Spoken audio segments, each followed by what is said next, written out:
Boa tarde, alunos da segunda série. A gente vai estar dando início hoje ao nosso segundo bimestre na nossa aula de Sociologia, certo? O tema de nossa aula vai ser Democracia, dando continuidade ao nosso eixo temático do ano, que é Política. A gente vai estar agora entrando em um eixo abrangente também da democracia, para assim a gente poder falar da política aqui no Brasil, certo? Então, nessas aulas agora a gente vai aprender o que é democracia e depois a gente vai passar para o que é o Brasil, certo? A pior democracia é preferível à melhor das ditaduras, segundo Rui Barbosa, um político e jurista brasileiro. E aí, o que a gente entende por essa frase? A pior democracia é preferível à melhor das ditaduras. E será que o direito de escolha ele vai sempre ser melhor às ditaduras? É isso que a gente vai tentar entender, certo? Então, o que é democracia, certo? Democracia é uma palavra bastante conhecida, mas que poucas pessoas sabem definir o que de fato é uma democracia. Então, as pessoas vão dizer que democracia é a presença de eleições, outras pessoas vão dizer que é o governo do povo, ou o governo popular, pelas escolhas do povo. Mas o que de fato é uma democracia e quais são as características dela? E será que ela funciona plenamente, de fato, com todas as suas características, de forma pura? Ou será que ela segue alguma outra linha? E aí?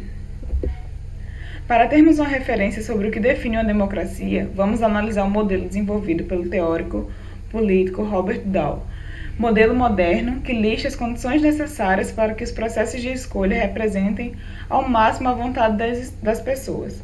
Então, a gente já sabe que democracia é um modelo de escolha que tem que representar a vontade das pessoas. Mas será que esses modelos de democracia que a gente vê nos países, nas sociedades, é um modelo pleno de democracia? É isso que a gente tem que tentar entender, certo? Então, essa definição aqui, essas características de democracia que a gente está vendo aqui, elas são o que seria a forma mais pura de democracia, certo? O que seria, de fato, uma democracia em pleno funcionamento. Mas aí a gente vai tentar entender o que os países adotam, como é que eles funcionam, para assim a gente entender o que é democracia, certo? Então, as características necessárias são liberdade de formar e aderir a organizações, respeito às minorias e a busca pela equidade. E aí, será que todos os países respeitam suas minorias? Lembrando, minorias não são só em quantidade de pessoas, mas sim grupos sociais que estão à margem da sociedade. Por exemplo, as mulheres, mesmo que as mulheres sejam em número de pessoas maior do que os homens, mas os seus direitos e a sua forma de se posicionar da liberdade, ela está sempre inferiorizada ao homem, certo? Ao patriarcado. E aí, liberdade de expressão, será que todos nós exercemos essa liberdade de expressão? Quando eu falo todos nós, eu não estou só se referindo a nós aqui na nossa cidade, ou a nós aqui no nosso país, e sim todas as pessoas em seus vários países. Direito de voto. E aí, nós temos o direito de voto? Elegibilidade para cargos públicos. Todas as pessoas estão aptas a se eleger em cargos públicos? Direitos de líderes políticos disputarem apoio e, consequentemente, conquistarem votos. E aí, esses líderes, eles estão disputando apoio, eles conquistam os votos? Garantia de acesso às fontes alternativas de informação.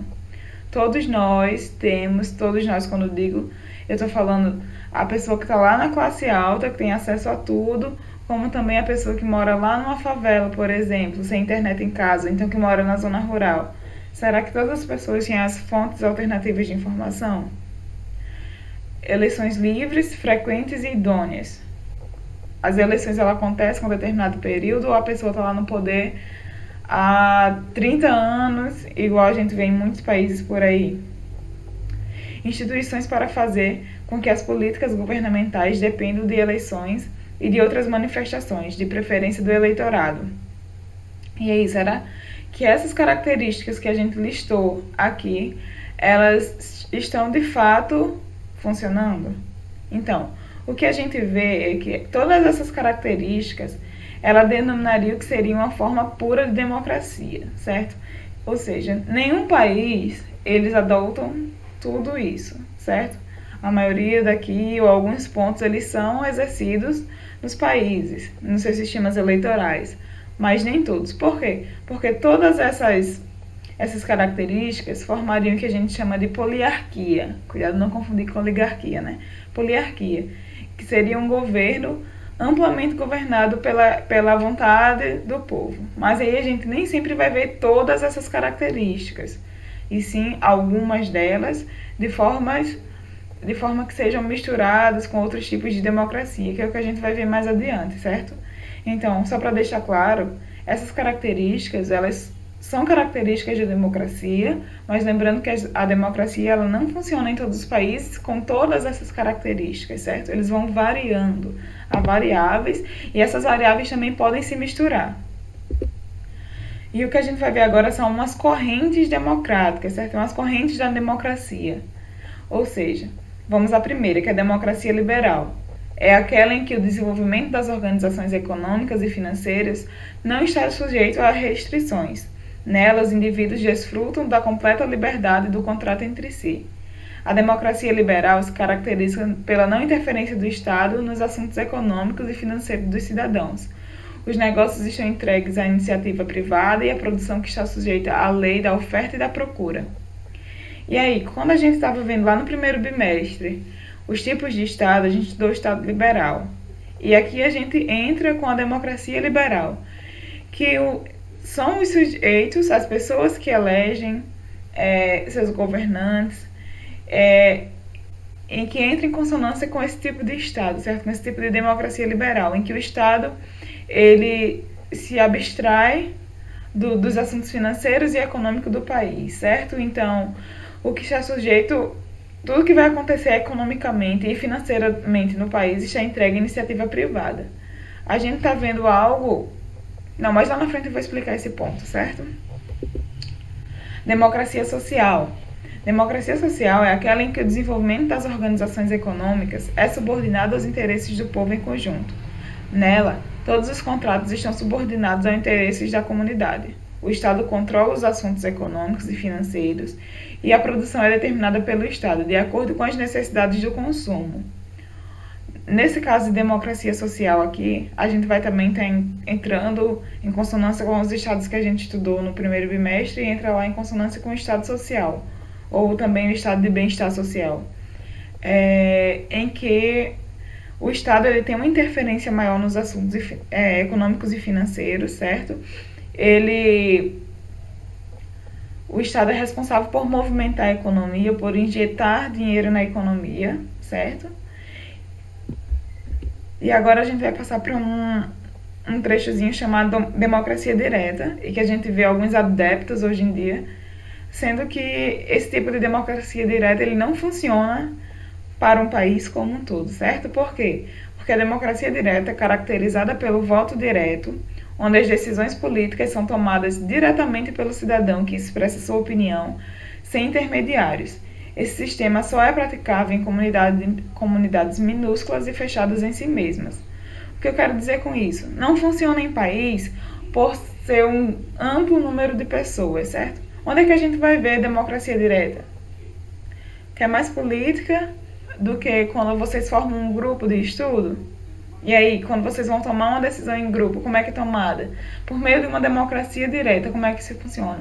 Onde todas as pessoas têm o mesmo direito de escolha. Então, é caracterizada por esse voto direto, onde todos estão podendo escolher, certo? Sem eleger alguém para escolher. Por exemplo, temos um grupo de 10 pessoas, e aqui eu vou eleger Maria. Todos elegeram Maria para ela ser a representante. Isso não seria o que a gente chama de democracia direta. Na democracia direta, todas as pessoas têm o direito a voto e a opinião, certo? Então, a decisão teria que ser tomada em conjunto. Por isso que ela só é praticável em comunidades minúsculas, ou em grupos, ou em pequenas empresas, certo? A gente vai ver nesses contextos. Democracia representativa é um sistema democrático em que as decisões políticas não são tomadas diretamente pelos cidadãos, mas por representantes eleitos por eles com mandatos determinados. Esses representantes atuam em cargos na Assembleia, Câmara, Congresso ou Parlamento. E aí a gente vai ver o que a gente tem aqui no Brasil e vai ser acentuado também com outro tipo de democracia, né? A democracia representativa aqui no Brasil funciona por quê? Porque nós temos o direito de... Nós temos as eleições periódicas, né? 4 anos nós elegemos representantes. Ou seja, todos os cidadãos têm o direito a voto para escolher seu representante, que deveria, de fato, representar os interesses comuns dos cidadãos, da maioria dos cidadãos. E aí, isso pode acontecer ou não. De fato, a gente tem a democracia representativa, mas será que esses representantes estão assegurando o pensamento, a escolha dos cidadãos? E aí, esses representantes atuam em cargos na Assembleia, Câmara, Congresso ou Parlamento. Quem são eles? Vereadores, prefeitos, deputados, estaduais e federais, senadores, governadores e o presidente, aqui no Brasil. E por fim, nós temos a democracia neoliberal. A democracia neoliberal se baseia em um conjunto de medidas políticas e econômicas. Dentre essas medidas, citamos intervenção do Estado no mercado de trabalho, política de privatização de empresas estatais, livre circulação de capitais, destaca a globalização, posição contrária a impostos excessivos, medida contra o protecionismo econômico, defesa dos princípios econômicos do capitalismo, diminuição do tamanho do Estado. Quando a gente fala em diminuição do tamanho do Estado, a gente quer dizer que o Estado ele vai deixar de interferir em assuntos que foram dados à iniciativa privada, certo? Por exemplo, aqui no Brasil nós temos uma pauta muito grande em debate aí, dos adeptos à democracia liberal ou do Estado neoliberal, por exemplo, a privatização da Petrobras, nossa maior estatal. E aí ele vai entrar em debate político por diversos aspectos, onde os neoliberais defendem a privatização, que seria de vender a nossa empresa, que é uma empresa do Estado, para a iniciativa privada. E aí a gente já tem outros exemplos, como por exemplo, aqui no nosso estado nós temos a Cosern, que foi uma empresa estatal e agora é uma empresa privada. E aí nós temos ao contrário, que é a Caern, a empresa de água, que é uma empresa ainda estatal.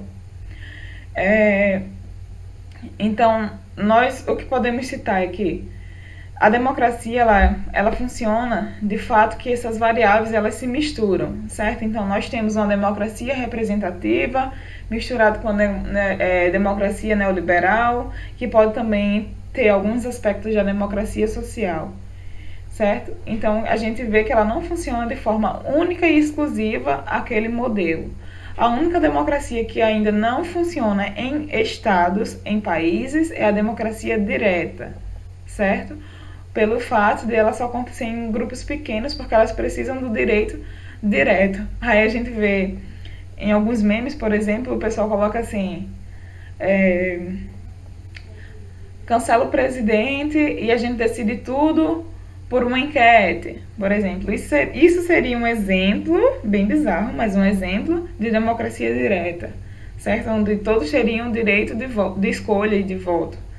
Mas isso de fato não funciona para grandes números de pessoas, certo? Então não funciona em grandes empresas, não funciona principalmente no país e nos estados. Então essa foi nossa aula de hoje. Nas próximas aulas nós vamos estar dando continuidade com mais alguns exemplos e uma resolução de questões, certo? Esses aqui foram os sites que eu consultei para formar esse slide de vocês. Então